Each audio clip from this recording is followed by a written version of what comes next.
بخش 8 از خوانش رمان چراغ‌ها را من خاموش می‌کنم.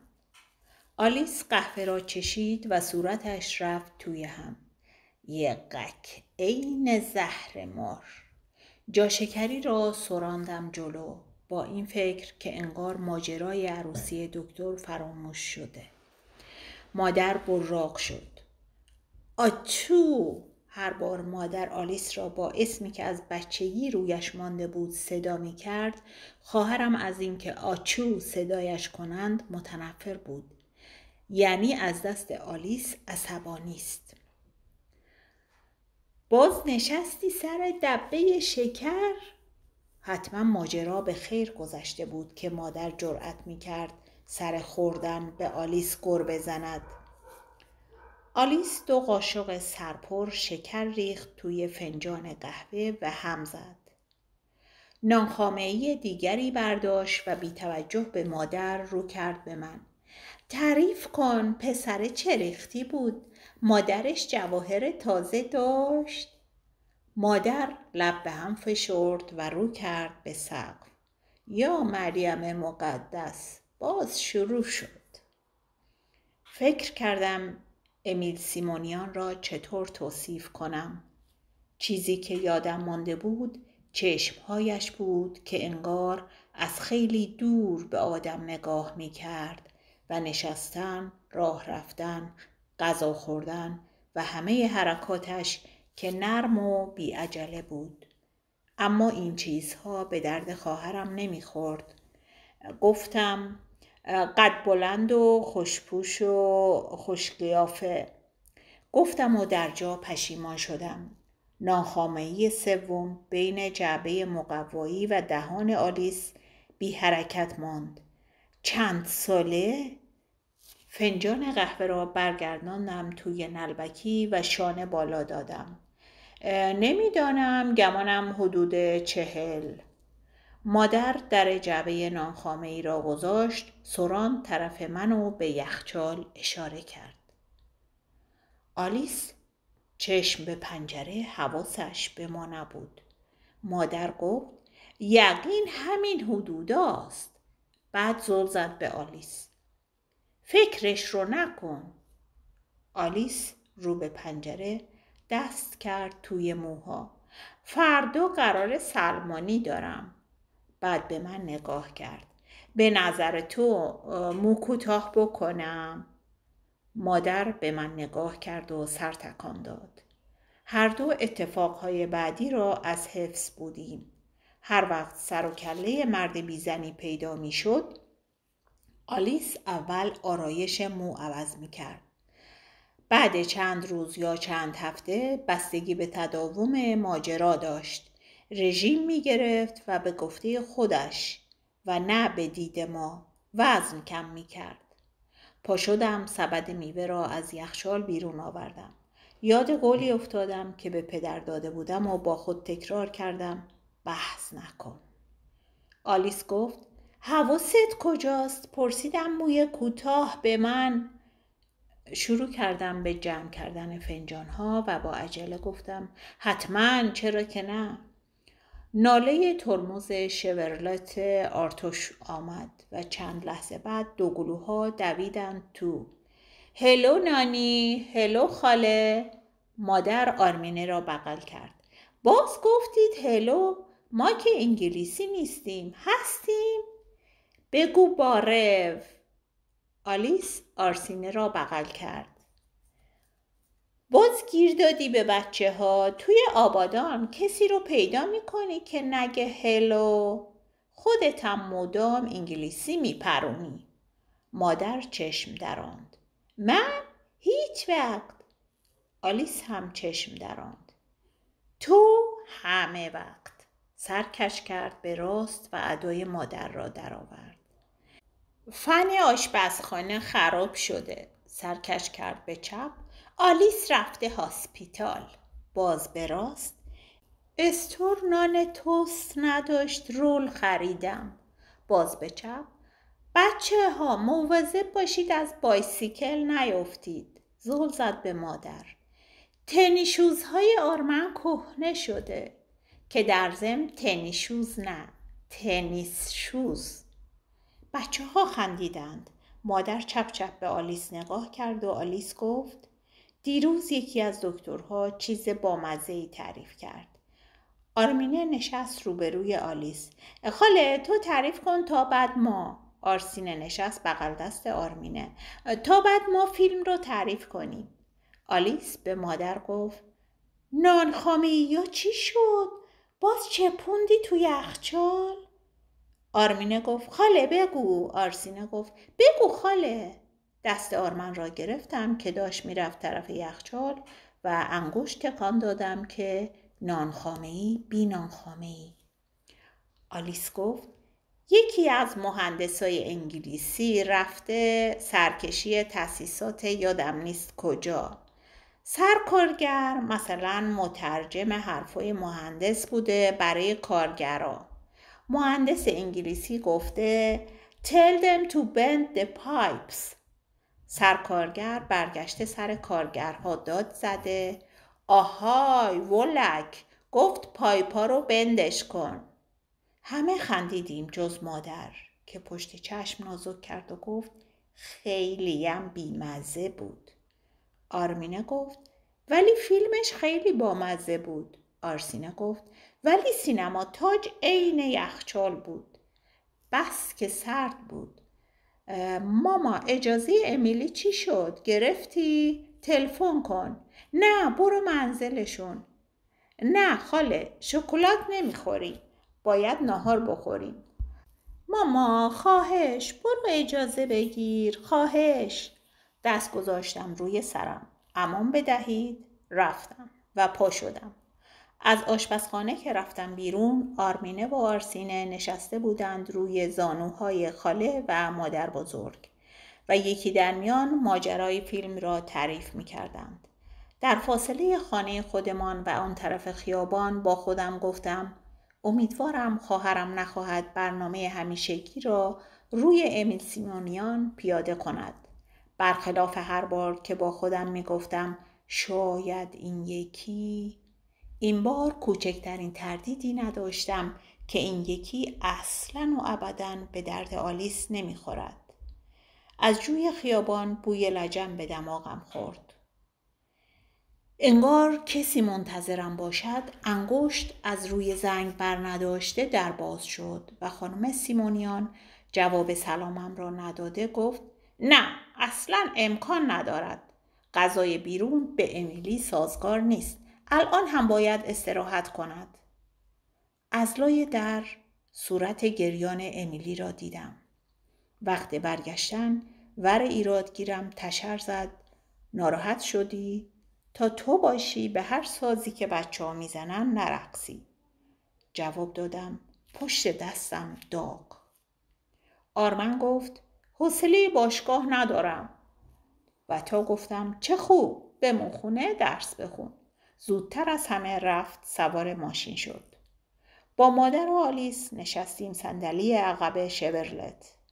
آرمینه نشست بغل آلیس و آرسینه بعد از گل گرفتن از آرمن که اذیت نمی‌کنی یا نشست جلو بین آرتوش و آرمن. از بوارده شمالی تا بریم دو گلوها اخم کردند و یک کلمه حرف نزدند. آرمن از آرتوش درس رانندگی می گرفت و آلیس و مادر با هم بحث می کردند که سال آینده روزه بزرگ عید پاک از کی شروع می شود و روزه کوچک از کی. سرآخر آلیس گفت حالا کو تو عید پاک؟ به هر حال من یکی که روزه نمی گیرم.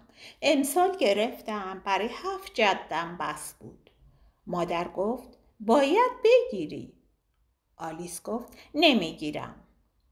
نمیگیرم و درد بابام باید بگیری. نمیگیرم. مادر عین گربه‌ای عصبانی فیف کرد و نیشگون محکمی از بازوی آلیس گرفت. آلیس که داد زد آخ، دو گلوها زدند زیر خنده و اخمشان باز شد. دعواهای جدی یا شوخی مادر و آلیس بهترین راه خنداندن دو گلوها بود. دم در باشگاه آلیس زیر گوشم خواند: خواهش میکنم دعوتشون کن. نفس بلندی کشیدم و جواب سلام آقای سعادت مدیر داخلی را دادم و حال زنش را پرسیدم که 2 هفته پیش 4مین بچه‌اش را به دنیا آورده بود. آرتوش مثل همیشه با آقای سعادت دست داد و مثل همیشه این کارش به دلم نشست. به ندرت دیده بودم اعضای باشگاه با مدیر داخلی دست بدهند. 2 گلوها داد زدند: آهای میمی، و دویدند طرف دختر ریزه میزه‌ای که همکلاسشان بود و اسمش مارگریتا بود و مادرش اصرار داشت میمی صداش کنند. تا چند ماه پیش میمی یا مارگریتا بوارده شمالی زندگی میکرد. بچه‌ها کوچکتر که بودند از پدر مارگریتا که قد خیلی بلند و هیکل خیلی چاق و ریش انبوه داشت میترسیدند و اسمش را گذاشته بودند گولیر. از آرتوش شنیده بودم رتبه یا به قول آبادانی ها گرید گوریل بالا رفته و بریم خانه گرفتند. بوارده که بودند بارها مارگریتا از مدرسه با بچه‌ها آمده بود منزل ما و مانده بود تا بالاخره مادرش دیر وقت بیاید دنبالش و شلوول عذرخواهی کند که ببخشید دیر شد، گرفتار بودم. گرفتاری مادر مارگریتا را همه ارمنی‌های آبادان می‌دانستند. قمار کردن و وقت گذرانی در میلک بار، کافه‌ای که تازه باز شده بود. آلیس دستم را گرفت و راه افتاد. بیا. لازم نبود بپرسم کجا. هر جا می رفتیم اولین کار آلیس پیدا کردن آینه بود و مطمئن شدن از اینکه موهایش به هم نریخته یا ماتیکش پاک نشده. لازم هم نبود بپرسم من چرا بیایم. آلیس محال بود تنها برود دستشویی. توی دستشویی مادر مارگریتا که اسمش جولیت بود و اصرار داشت جوجو صدایش کنند مو پوش میداد. کنار کیفش بغل دستشویی یک قوطی کوچک تافت بود. آخرین بار که در شب نشینی بوت کلاب همدیگر را دیده بودیم موهایش خرمایی بود. حالا موها قرمز بود. درست رنگ ماتیکش. از توی آینه ما را که دید برگشت. سلام شلوولی کرد و گفت چه جالب، شما کجا اینجا کجا؟ از این جمله کوتاه این منظور بلند را داشت که شما که خانه‌تان بوارده است و گریدتان پایین در باشگاه گلستان که مخصوص اهالی بریم است با گریدهای بالا چه می‌کنید؟ آلیس که نفس بلند کشید و سینه جلو داد فهمیدم الان است به قول خودش مادر مارگریتا را بشوید و بچلاند و پهن کند. اول نگاهی به آینه انداخت و از مرتب بودن موها و پررنگی ماتیک که مطمئن شد برگشت طرف مادر مارگریتا و تا به خودم به جنبم پرسید ببخشید جولیت، گرید شوهر شما چند بود؟ مادر مارگریتا 2 ابروی هلالی را بالا داد.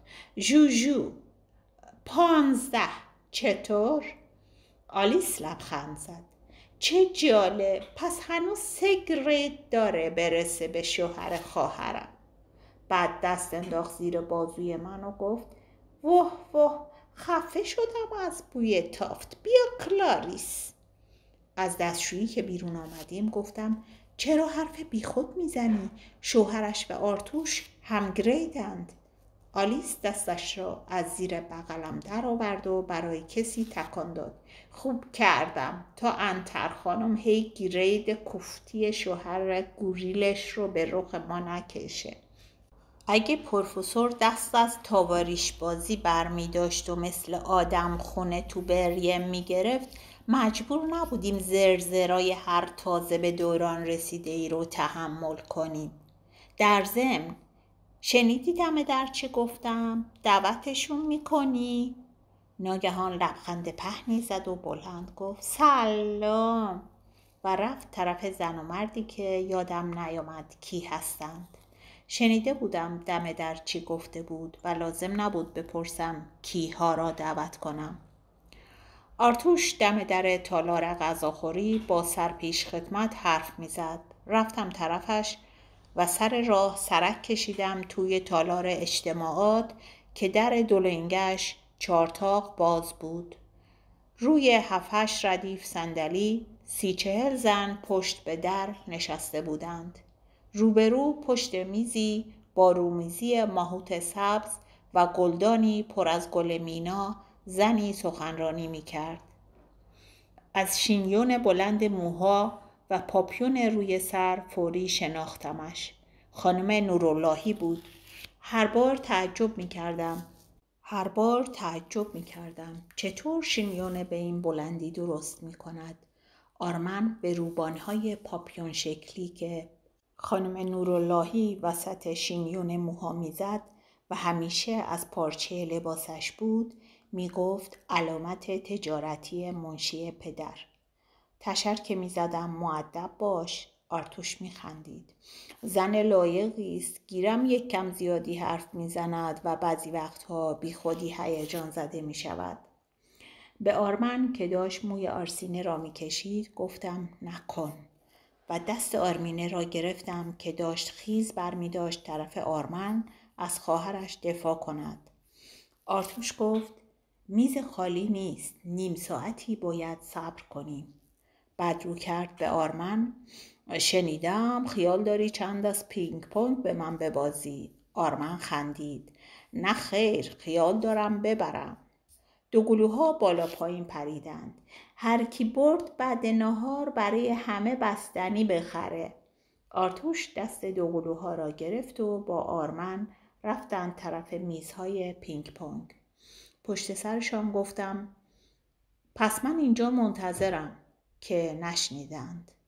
زیر چشمی مادر و آلیس را دیدم که داشتند با زن و شوهری از بستگان دور حرف می زدند. حوصله نه زن را داشتم و نه شوهر را.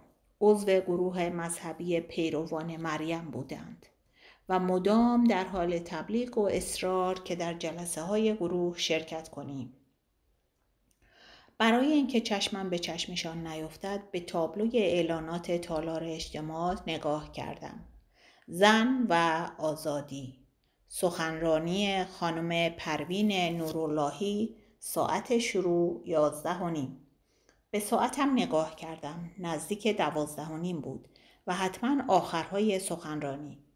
وارد تالار شدم و فکر کردم تا حالا نمیدونستم اسم کوچیک منشی آرتوش پروین است.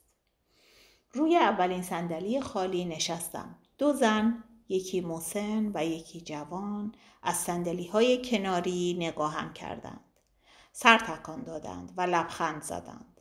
زن مسن از توی پاکتی که گرفته بود وسط زانوها بادام زمینی برمی داشت و میخورد و زن جوان تند و تند آدامس می جوید. خانم نوراللهی داشت می گفت باز هم تکرار می کنم که اولین خواست و هدف بانوان ایران داشتن حق رأی است. آخرین بار که نینا و گارنیک مهمان ما بودند، گارنیک و آرتوش بحث طولانی شروع کردند. سرآخر گارنیک گفت ما چرا باید خودمان را قاطی ماجرا کنیم؟ آرتوش گفت ما ایرانی هستیم یا نه؟ گارنیک جواب داد ما ارمنی هستیم یا نه؟ نینا گفت حق رأی برای چی؟ صدای خانم نوراللهی نازک بود و ته جمله ها را می کشید. در خاتمه یادآوری می کنم که ما تا کنون در این راه بسیار کوشیده ایم. خیلی فریادها از حلقوم زن ایرانی برخاسته. چیزی که هست این فریادها با هم نبوده و در یک جهت نبوده و هماهنگی نداشته. زن مسن خم شد، بادام زمینی تعارفم کرد و لبخند زد. لبخند زدم و با دست اشاره کردم نه. زن جوان حواسش به سخنرانی بود و سرش را با ضرب جویدن آدامس تکان میداد. خانم نوراللهی گفت و حالا برای حسن ختام اجازه بدهید شعری بخوانم. یادم افتاد ملافه های اتو کرده را نگذاشتم توی کشوی اتاق خوابها. خانم نوراللهی خواند: بیدار شو خواهر، در دنیایی که جمیله ها با خون خود فرمان آزادی ملتی را بر صفحه تاریخ می نگارند، تنها لب گلگون و چشم مخمور داشتن شرط زن بودن نیست. زن مسن با صدایی که من هم شنیدم دم گوش زن جوان گفت: منظورش جمیله خانم ما که نیست. زن جوان گفت: نه مادر. بعد بی‌حوصله جابجا شد و غر زد: تو چه میفهمی؟ دست زن مسن توی پاکت بادام زمینی بی حرکت ماند. چرا نمیفهمم؟ خیلی هم خوب میفهمم. صدای دست زدنها با چقچق پاکت یکی شد. زنها از جا بلند شده بودند، با هم حرف می زدند. به خانم نوراللهی تبریک می گفتند و چند تایی هم راه افتاده بودند طرف در تالار. وسط همه سرها شینیون خانم نوراللهی از همه بلندتر بود. با خانم مسن و دخترش خداحافظی کردم و آمدم بیرون. آرتوش و بچه ها دم در تالار غذاخوری ایستاده بودند و مادر و آلیس هنوز با زن و شوهر عضو فرقه پیروان مریم حرف می زدند. با دست به آلیس اشاره کردم که ما توی رستوران هستیم و با آرتوش و بچه ها راه افتادیم طرف سرپیش خدمت که داشت اشاره می کرد بفرمایید. آرتوش حق داشت. خانم نوراللهی زن لایقی بود. میدانستم شوهر دارد و 3 بچه مثل خود من. با این حال هم کار میکرد هم فعالیت اجتماعی داشت. من غیر از کار خانه چه میکردم؟ جواب سلام سرپیش خدمت را دادم و فکر کردم خانم نوراللهی زن لایقی است. غذاخوری باشگاه گلستان مثل همه روزهای جمعه شلوغ بود و مثل همیشه پر از آشنا. پشت میزی نشستیم که خوشبختانه از میز مارگریتا و پدر و مادرش دور بود. مادر و آلیس هم پیدایشان شد. مادر داشت میگفت: بی خود خیلیم زن و شوهر خوبیم. نگفتم زن و شوهر بدین، گفتم زیاد حرف میزنن. عوضش خونه زندگیشون از تمیزی برق میزنه. آلیس به بچه ها نگاه کرد و چشمها را چپ کرد و گفت: دخلموار. 2 گلوها زدند زیر خنده. سفارش چلو کباب دادیم و مادر 3 بار به آرتوش گفت به پیش خدمت بگوید کبابش حسابی برشته باشد و این تخم مرغ‌های کوفتی را هم ببرد. آرمینه و آرسینه با هم گفتند: نه، می‌خواهیم آردبازی کنیم. ظرف آرد و تخم مرغ‌های وسطش را دادم به پیش خدمت و گفتم ممنون، تخم مرغ نمی‌خوریم. روزهای جمعه روی همه میزهای تالار غذاخوری ظرف گودی می‌گذاشتند پر از آرد. چند زرده تخم مرغ هر کدام توی 1 نصف پوسته جا می‌دادند وسط آردها. بازی با آرد توی ظرف از سرگرمی‌های مورد علاقه 2 گلوها بود. 1-2 بار زرده ها را برگردانده بودند روی میز و پیش خدمت مجبور شده بود هم رومیزی کتان سفید و هم ماهوت سبز زیرش را عوض کند. مادر متنفر بود از خوردن زرده تخم مرغ با چلو کباب.